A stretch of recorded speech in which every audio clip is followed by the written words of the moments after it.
Accessory Before the Fact by Algernon Blackwood. At the moorland crossroads, Martin stood examining the signpost for several minutes in some bewilderment. The names on the 4 arms were not what he expected. Distances were not given, and his map, he concluded with impatience, must be hopelessly out of date. Spreading it against the post, he stooped to study it more closely. The wind blew the corners flapping against his face.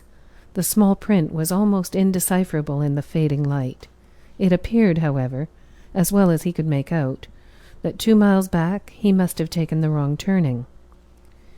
He remembered that turning.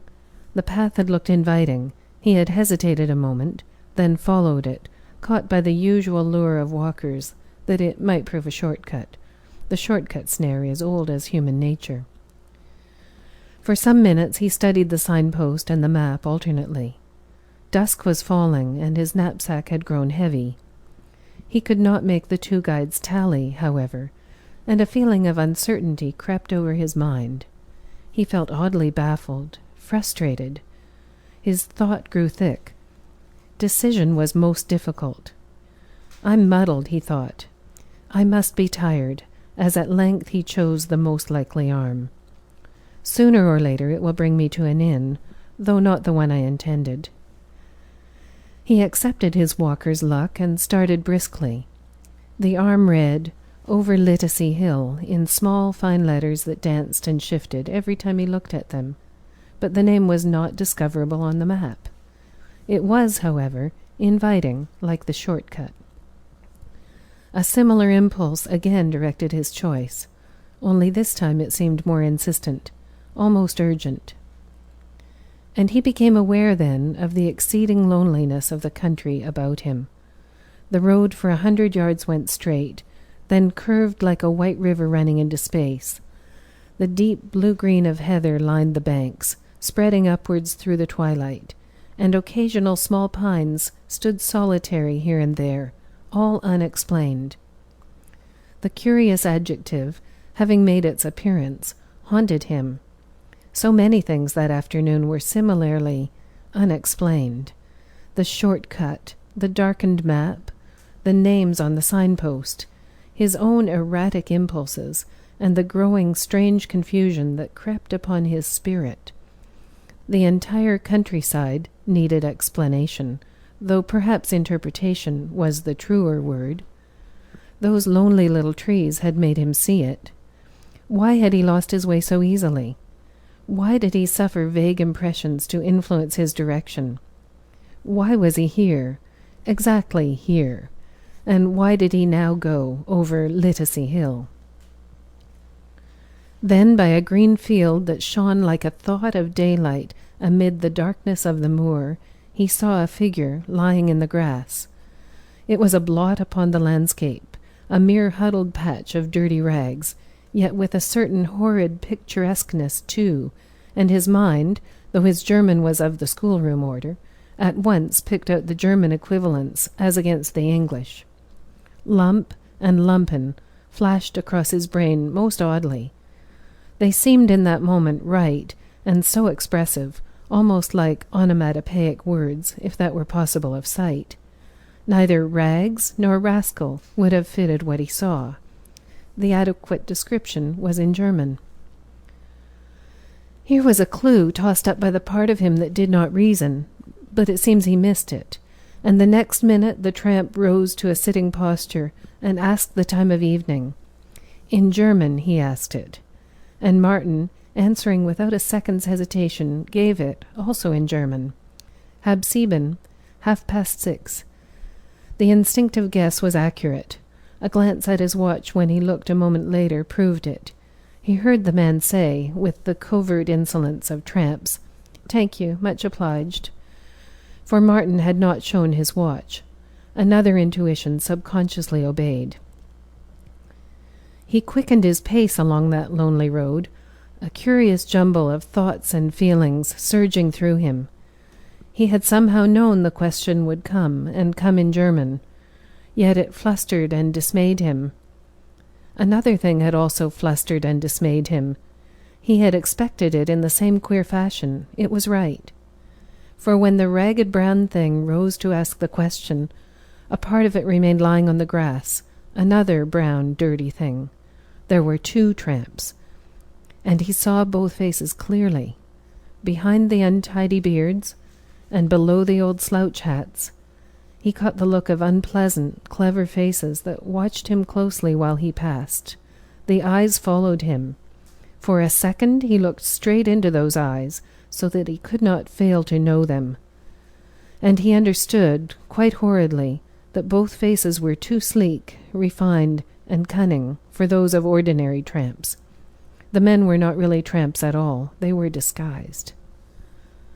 How covertly they watched me, was his thought, as he hurried along the darkening road, aware in dead earnestness now of the loneliness and desolation of the moorland all about him. Uneasy and distressed, he increased his pace. Midway in thinking what an unnecessarily clanking noise his nailed boots made upon the hard white road, there came upon him with a rush together the company of these things that haunted him as unexplained.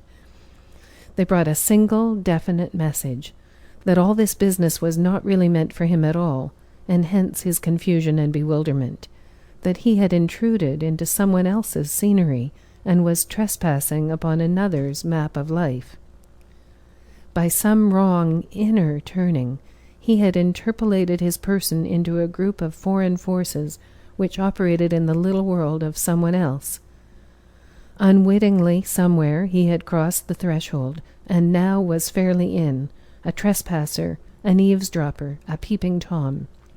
He was listening, peeping, overhearing things he had no right to know, because they were intended for another. Like a ship at sea, he was intercepting wireless messages he could not properly interpret, because his receiver was not accurately tuned to their reception. And more, these messages were warnings. Then fear dropped upon him like the night. He was caught in a net of delicate, deep forces he could not manage, knowing neither their origin nor purpose. He had walked into some huge psychic trap, elaborately planned and baited, yet calculated for another than himself. Something had lured him in, something in the landscape, the time of day, his mood.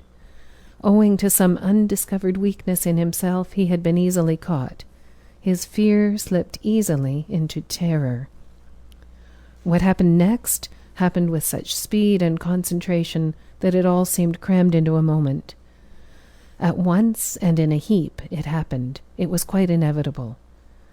Down the white road to meet him, a man came swaying from side to side in drunkenness quite obviously feigned, a tramp. And while Martin made room for him to pass, the lurch changed in a second to attack, and the fellow was upon him. The blow was sudden and terrific, yet even while it fell, Martin was aware that behind him rushed a second man, who caught his legs from under him and bore him with a thud and crash to the ground. Blows rained then. He saw a gleam of something shining. A sudden deadly nausea plunged him into utter darkness where resistance was impossible. Something of fire entered his throat, and from his mouth poured a thick, sweet thing that choked him. The world sank far away into darkness. Yet through all the horror and confusion ran the trail of 2 clear thoughts. He realized that the first tramp had sneaked at a fast double through the heather, and so come down to meet him, and that something heavy was torn from fastenings that clipped it tight and close beneath his clothes against his body. Abruptly then the darkness lifted, passed utterly away. He found himself peering into the map against the signpost. The wind was flapping the corners against his cheek, and he was poring over names that now he saw quite clear.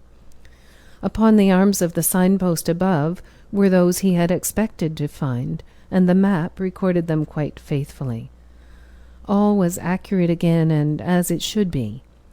He read the name of the village he had meant to make. It was plainly visible in the dusk, 2 miles the distance given. Bewildered, shaken, unable to think of anything, he stuffed the map into his pocket unfolded and hurried forward like a man who has just wakened from an awful dream that had compressed into a single second all the detailed misery of some prolonged, oppressive nightmare. He broke into a steady trot that soon became a run. The perspiration poured from him, his legs felt weak, and his breath was difficult to manage.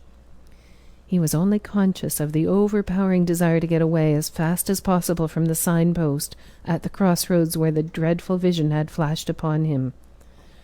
For Martin, accountant on a holiday, had never dreamed of any world of psychic possibilities. The entire thing was torture. It was worse than a cooked balance of the books that some conspiracy of clerks and directors proved at his innocent door. He raced as though the countryside ran crying at his heels, and always still ran with him the incredible conviction that none of this was really meant for himself at all. He had overheard the secrets of another. He had taken the warning for another into himself, and so altered its direction. He had thereby prevented its right delivery. It all shocked him beyond words. It dislocated the machinery of his just and accurate soul. The warning was intended for another, who could not, would not, now receive it. The physical exertion, however, brought at length a more comfortable reaction and some measure of composure. With the lights in sight, he slowed down and entered the village at a reasonable pace. The inn was reached, a bedroom inspected and engaged, and supper ordered, with the solid comfort of a large bass to satisfy an unholy thirst and complete the restoration of balance. The unusual sensations largely passed away, and the odd feeling that anything in his simple, wholesome world required explanation was no longer present. Still with a vague uneasiness about him, though actual fear quite gone, he went into the bar to smoke an after-supper pipe and chat with the natives, as his pleasure was upon a holiday, and so saw two men leaning upon the counter at the far end with their backs towards him. He saw their faces instantly in the glass, and the pipe nearly slipped from between his teeth. Clean-shaven, sleek, clever faces, and he caught a word or two as they talked over their drinks, German words. Well-dressed they were, both men, with nothing about them calling for particular attention. They might have been two tourists holiday-making like himself, in tweeds and walking boots. And they presently paid for their drinks and went out. He never saw them face to face at all, but the sweat broke out afresh all over him. A feverish rush of heat and ice together ran about his body. Beyond question, he recognized the two tramps, this time not disguised. Not yet disguised. He remained in his corner without moving, puffing violently at an extinguished pipe, gripped helplessly by the return of that first vile terror. It came again to him with an absolute clarity of certainty that it was not with himself they had to do, these men, and further that he had no right in the world to interfere. He had no locus standi at all. It would be immoral, even if the opportunity came. And the opportunity, he felt, would come. He had been an eavesdropper, and had come upon private information of a secret kind that he had no right to make use of, even that good might come, even to save life. He sat on in his corner, terrified and silent, waiting for the thing that should happen next. But night came without explanation. Nothing happened. He slept soundly. There was no other guest at the inn but an elderly man, apparently a tourist, like himself. He wore gold-rimmed glasses, and in the morning Martin overheard him asking the landlord what direction he should take for Littersey Hill. His teeth began then to chatter, and a weakness came into his knees. "You turn to the left at the crossroads," Martin broke in before the landlord could reply. "You'll see the signpost about 2 miles from here, and after that it's a matter of 4 miles more." How in the world did he know? Flashed horribly through him. "I'm going that way myself," he was saying next. "I'll go with you for a bit, if you don't mind." The words came out impulsively and ill-considered. Of their own accord they came, for his own direction was exactly opposite. He did not want the men to go alone. The stranger, however, easily evaded his offer of companionship. He thanked him with the remark that he was starting later in the day. They were standing, all three, beside the horse trough in front of the inn, when at that very moment a tramp, slouching along the road, looked up and asked the time of day, and it was the man with the gold-rimmed glasses who told him. "Thank you, much obliged," the tramp replied, passing on with his slow, slouching gait, while the landlord, a talkative fellow, proceeded to remark upon the number of Germans that lived in England and were ready to swell the Teutonic invasion, which he, for his part, deemed imminent. But Martin heard it not. Before he had gone a mile upon his way, he went into the woods to fight his conscience all alone. His feebleness, his cowardice, were surely criminal. Real anguish tortured him. A dozen times he decided to go back upon his steps, and a dozen times the singular authority that whispered he had no right to interfere prevented him. How could he act upon knowledge gained by eavesdropping? How interfere in the private business of another's hidden life, merely because he had overheard, as at the telephone, its secret dangers? Some inner confusion prevented straight thinking altogether. The stranger would merely think him mad. He had no fact to go upon. He smothered 100 impulses, and finally went on his way with a shaking, troubled heart. The last 2 days of his holiday were ruined by doubts and questions and alarms, all justified later when he read of the murder of a tourist upon Littersey Hill. The man wore gold-rimmed glasses and carried in a belt about his person a large sum of money.